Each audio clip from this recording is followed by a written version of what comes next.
सेमुसि इति पाठ्यपुस्तकस्य अनुशिक्षणे भवतां प्रियछात्राणां स्वागतम्। छात्राः, वयम् अद्य एकं नूतनं पाठं पठिष्यामः। पाठस्य नाम श्रुतपूर्वः नास्ति, इत्युक्ते नूतनः पाठः। अस्माकं पाठ्यक्रमे अयं पाठः नूतनरूपेण अस्ति। पाठस्य नाम अस्ति जननी तुल्यवत्सला, यानी कि जो जननी होती है, जो माँ होती है, वो तुल्य यानी कि तुलना में समान रूप से, वत्सला अपने पुत्रों को समान रूप से प्रेम करने वाली होती है। यानी किसी भी संतति के प्रति, चाहे वो लड़का हो चाहे वो लड़की हो, चाहे वो छोटा हो चाहे वो बड़ा हो, दोनों में किसी भी प्रकार का कोई भेदभाव नहीं करती। ऐसी हमारी माँ यानी कि जननी होती है।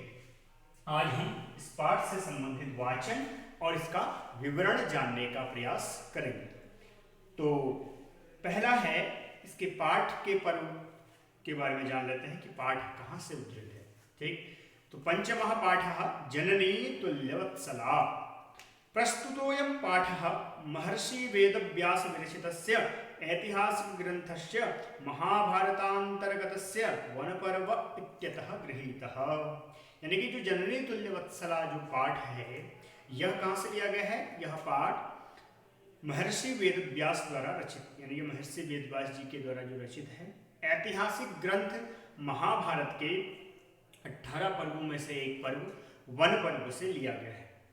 इयं कथा सर्वेषु प्राणेषु समदृष्टिभावनां प्रबोधयति। यह जो कथा है, सभी प्राणियों में समभाव यानी कि समानता के भाव को दर्शाती है। अस्याः अभीप्सितः अर्थोऽस्ति यत् समाजे विद्यमानान् दुर्बलान् प्राणिनः प्रत्यपि मातुः वात्सल्यं प्रकर्षणेव भवति। यानी कि इस पाठ से हमने सीखते हैं, इस पाठ में यह बताया गया है कि अभीप्सितः अर्थोऽस्ति यत् समाजे, समाज में विद्यमान जितने भी जो दुर्बल प्राणी हैं, जो कमजोर लोग हैं, प्रत्यपि होने पर भी, यानी कि भले ही वो कमजोर है लेकिन माता के लिए मातुः वात्सल्यम प्रकर्षणेव भवति। यानी कि उन्हीं पर सबसे अधिक क्या होता है, बाकी लोग उन पर ध्यान नहीं देते, लेकिन माँ है जो सबको समान दृष्टि से एक ही भाव से देखती है, उसमें कोई भेदभाव नहीं होता। तो प्रारंभं कुर्मः। प्रथमः पाठस्य प्रथमः वल्लिः।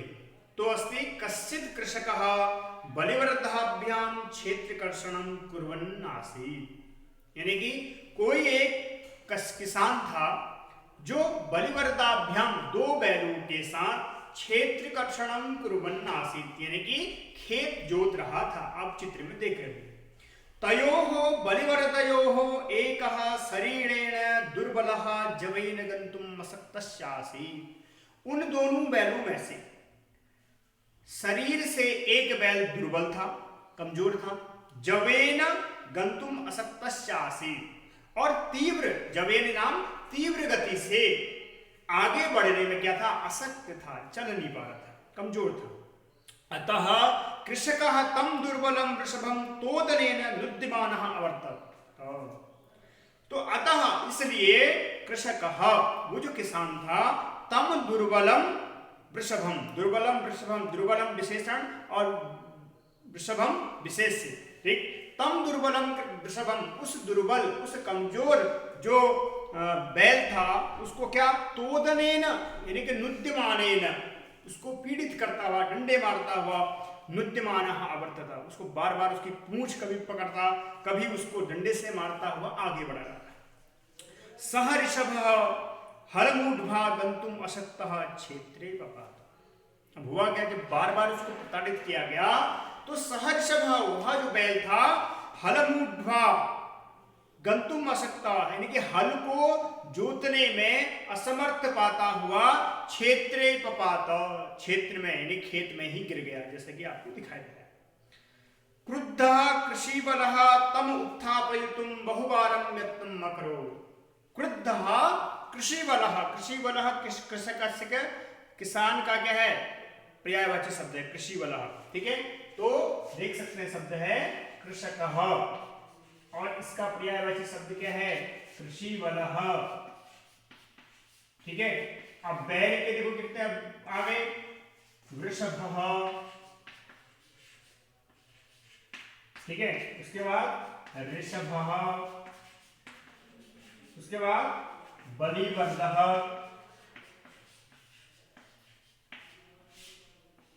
ठीक, तो वो जो किसान था वो उसको जबरदस्ती उठाना चाह रहा था। सह ऋषभः फलम उद्वासक्तः क्रुद्धः, क्रोधित होकर के किसान ने तम उत्तापयितुम बहुवारं यत्नम् अकरोत्, यानी कि बहुत बार उसको उठाने का प्रयास किया।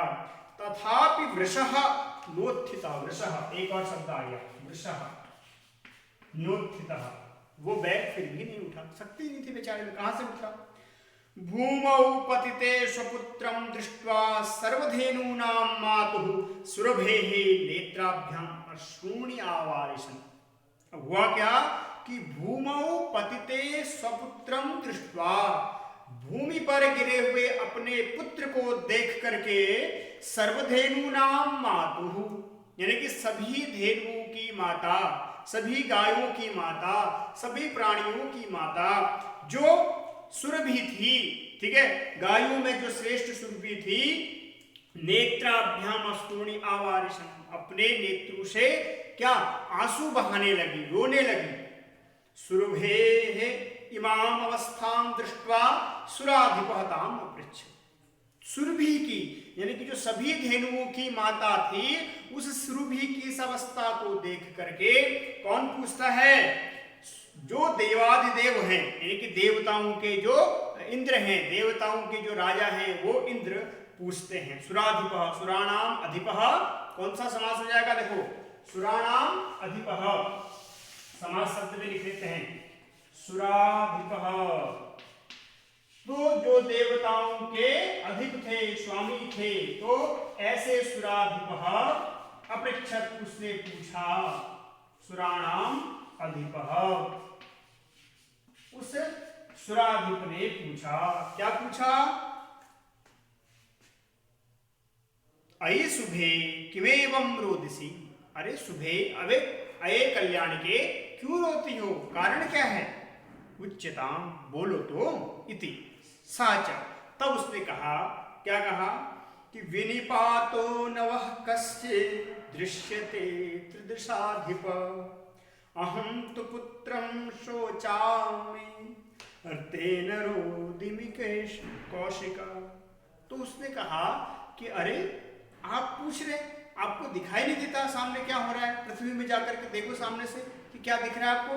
कि हे त्रिदशाधिप, न वह विनिपातः न कश्चित् दृश्यते, मेरा यह जो दुख है, हमारा जो दुख है, ये किसी के द्वारा नहीं दिखाई दे रहा। क्या आपको दिखाई नहीं दे रहा मेरा कष्ट क्यों है, क्यों मैं रो रही हूं?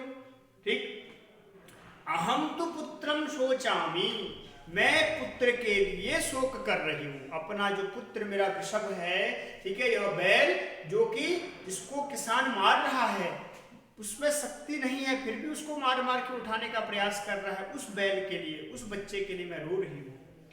तेन रोदिमि कौशिका, हे कौशिका, देखो इंद्र के लिए शब्द आए, ठीक है, तो इंद्र शब्द के लिए देखो शब्द है इंद्र। अब इसके लिए देखो कौन कौन शब्द आ गए? सुराधिपः, और कौन कौन से आ गया? कौशिका, ठीक है, ये सब इसके पर्यायवाची शब्द हैं, ठीक है। तो इसीलिए मैं रो रही हूं, हे कौशिक, हे सुराधिप, हे त्रिदशाधिप, त्रिदशाधिप भी शब्द उसी के लिए आया है, त्रिदशाधिप, ठीक। तो हे त्रिदशाधिप, हे कौशिक, हे सुराधिप, हे इंद्र, इसलिए रो रही हूं कि मेरे बच्चे का कष्ट कोई देख ही नहीं रहा। तो कहती कि हो वासव, फिर से देखो वासव शब्द भी इंद्र के लिए है, वसुनाम पति, ठीक है, वासव, तो हे वासव, पुत्रस्य दैन्यम दृष्ट्वा अहं रोदमी, मैं पुत्र की इस दीन दशा को देख करके रो रही हूं, कष्ट में हूं। सह दीन दीन इति जानन्नपि कृषकः तं बहुधा पीडयति, वो जानता है किसान, क्या जानता है कि वो किसान जो मैं जानता है कि एक बैल मेरा बहुत कमजोर है, लेकिन फिर भी उसको पीड़यति मारता है, सह कृच्छ्रेण भारम उद्धयति, बड़े ही कष्ट से वो भार को वहन कर रहा है, लेकिन फिर भी वो किसान है कि उसको मारे जा रहा है।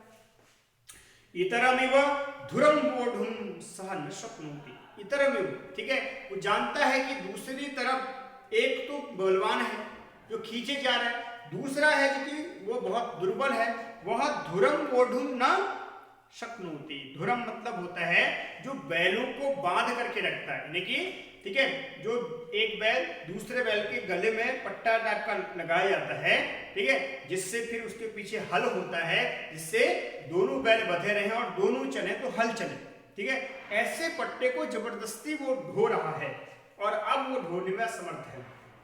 एतद भवान भी पश्यति ना, क्या तुम भी तो इस बात को देख रहे हो, तो फिर क्यों पूछ रहे हो कि मेरे कष्ट क्यों है। इति प्रत्यवोचत, प्रत्यवोचत शब्द कैसे बना, प्रतिधन अवोचत, तो यही शब्द है, तो यही चीजें हैं जिसके वजह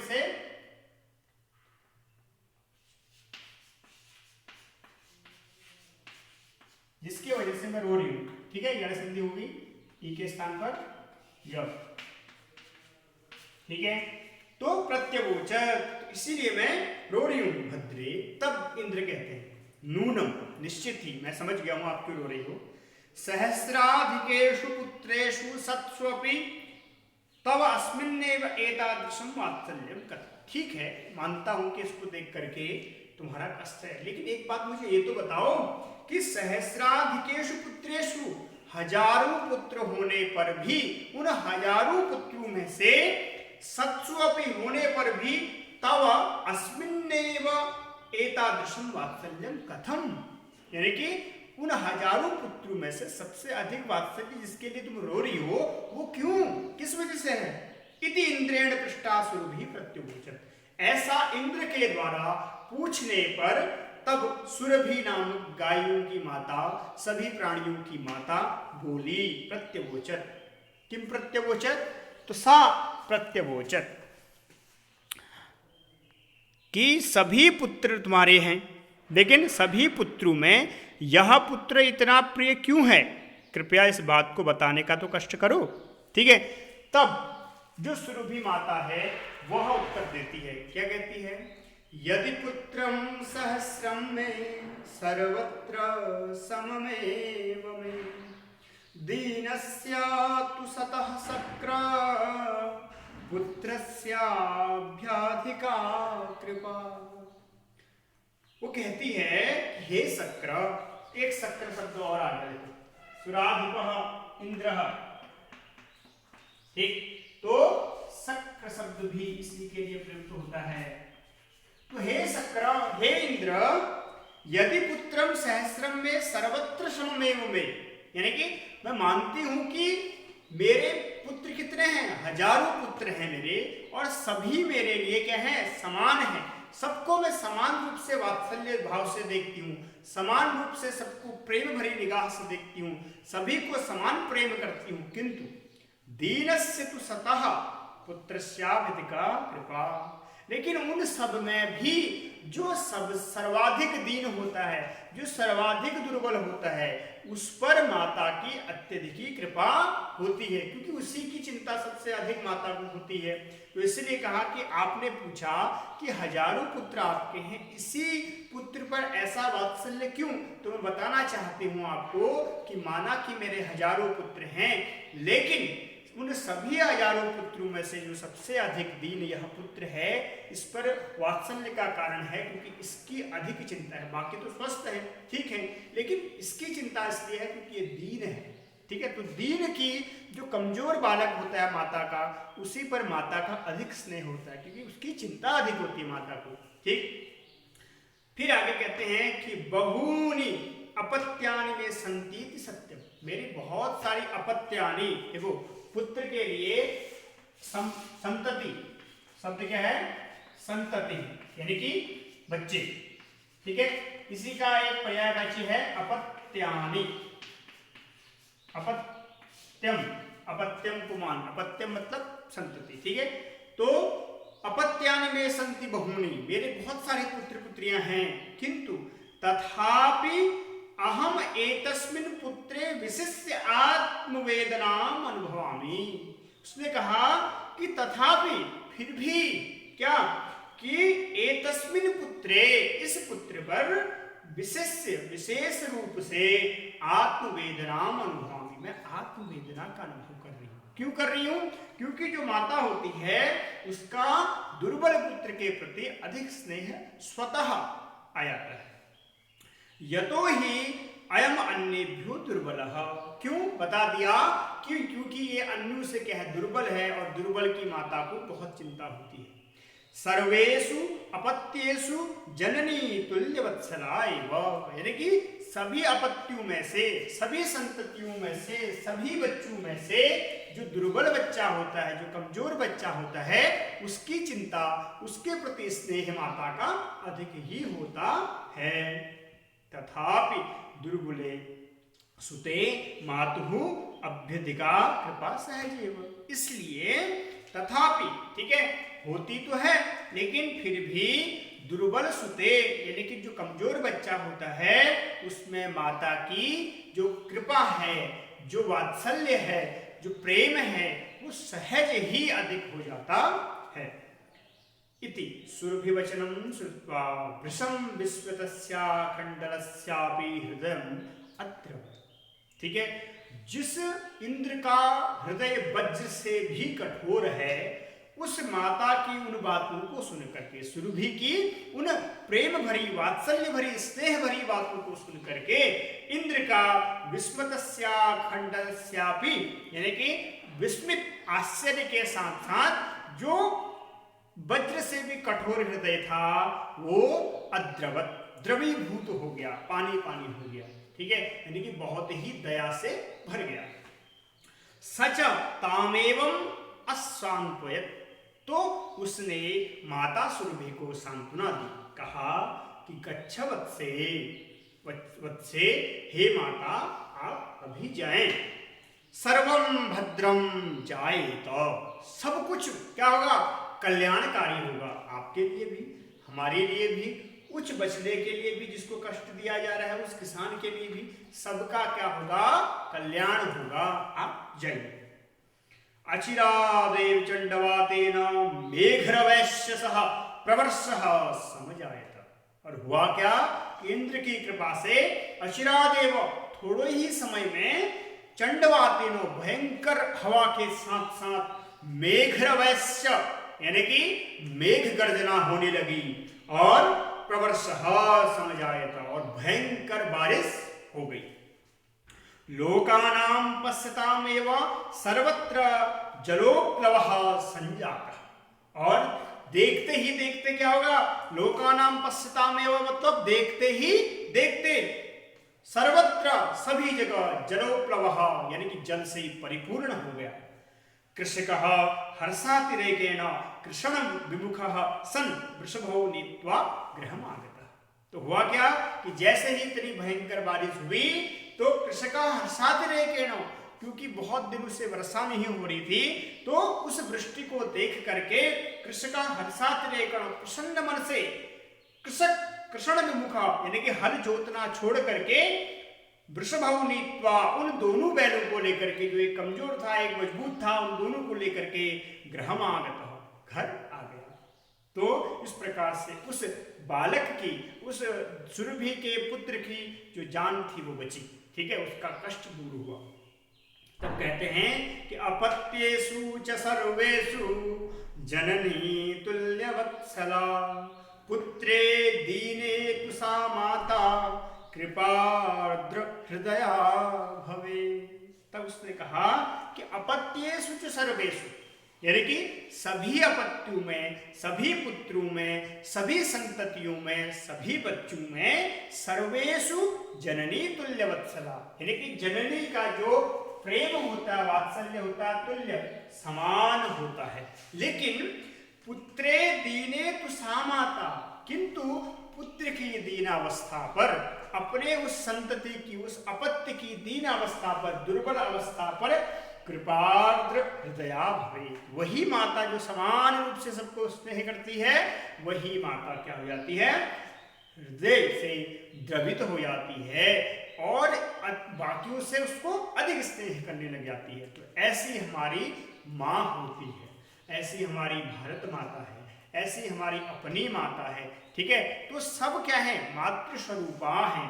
तो ऐसी मातृ स्वरूपा माताओं का हमें हृदय से सम्मान करना चाहिए, जो दूसरे के कष्ट को देख ही नहीं सकती।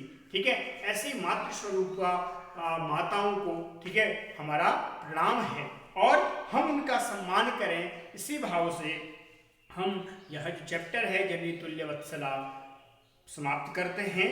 आप इसके जो शब्दार्थ हैं उनको देखने के बाद लिख लें, जिससे कि आपको इस पाठ को समझने में आसानी होगी। और जितनी चीज़ें जो महत्वपूर्ण थी इस चैप्टर से संबंधित मैंने बताने का प्रयास किया।